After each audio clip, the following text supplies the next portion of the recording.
Hello, everybody. Welcome back to another election prediction video. So in this scenario, you have President Joe Biden up against Ben Carson. This scenario only happens if Trump just drops out of the race. He picked Ben Carson as VP.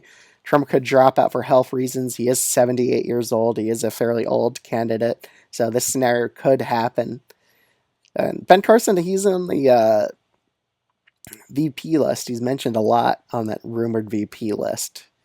So, yeah, this is it. He could become the nominee. It's very unlikely that Trump drops out, but it could always happen. But I think Ben Carson, he'd be one of the weaker VP candidates to pick. I don't think he would do well presidentially if he was the nominee. I just don't think he has that right type of energy, and it's really hard to tell what he even stands for. I read his Wikipedia page, and there's really not a lot of policy positions written for him on that page. So it's kind of a big question mark, and he didn't really do that well when he was in the White House as the HUD secretary. He wasn't really the best secretary there. He didn't do an amazing job. So I think he'd be one of those weaker candidates. So let's just head right into this. Starting off, I would put Iowa and Ohio as just likely our states. Again, I just don't think Carson would have the right populist appeal in both these states. So I think he'll do a bit worse in both Iowa and Ohio. Texas and Florida would still remain likely are. I think still he would turn out the generic Republicans here to turn out for him. He isn't toxic to voters, which is one good thing going for him. Alaska would also be safe R. And Mexico would probably be safe D too. Virginia would still be the likely Democratic camp because, again, I think it'll be a bit more, it's trending a bit more Republican now just with the recent election results and the polls showing it a bit closer. Nebraska second would probably remain, I put it down to lean blue. But going with the next few states, New Hampshire and Maine would probably be likely blue states. I don't think you'd do the best in those two states. You'd still win Maine second, but only by a likely R margin. Moving on to these next few states, North Carolina and Georgia. Again, I just think Democrats are still, even with Ben Carson, one of the weaker candidates. I would still give Carson North Carolina and Georgia, but only by tilt Republican margins. He would win them by. Moving on to Nevada and Arizona. Again, I just think independents would go to Biden in this scenario. I don't think Carson would do well in the debates.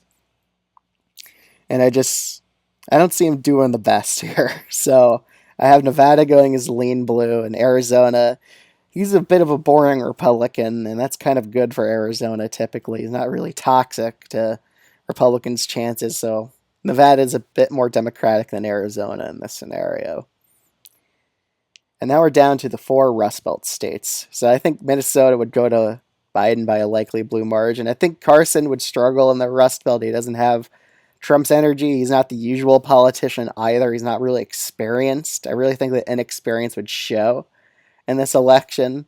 So, again, when he ran his presidential campaign, it didn't end up too well for him. He kind of just wasted a lot of money on just advisors. He doesn't know how to campaign well. So I think that'll really show here, which is why I have all 3 of these states going to Biden here. I just don't think Carson would be a good enough candidate to really have a chance in these states. So Michigan would go as lean blue, Pennsylvania would go as lean blue, and Wisconsin, I'd probably put it as tilt blue, just because Biden's approval ratings aren't the best. So I don't know, though. Ben Carson really he's kind of just such a boring candidate that Biden might be able to beat him by like 1.5% of the state of Wisconsin, now that I'm thinking it over. I just think he's just a much weaker candidate. I just think he's very inexperienced. He doesn't have Rust Belt appeal. And I don't know. I think Trump should avoid him as a VP pick currently. But that's my map if Carson is the nominee for the Republicans. I don't think he would do that well. I think Biden would probably end up beating him, especially in the Rust Belt. But that's just my current take on this scenario. If you're new to this channel, I'd highly recommend subscribing. And yeah, if you enjoy videos like this, let me know any recommendation ideas you got for future videos. I'll be down to do them. Thanks so much for watching, and I'll see y'all in the next one. Bye.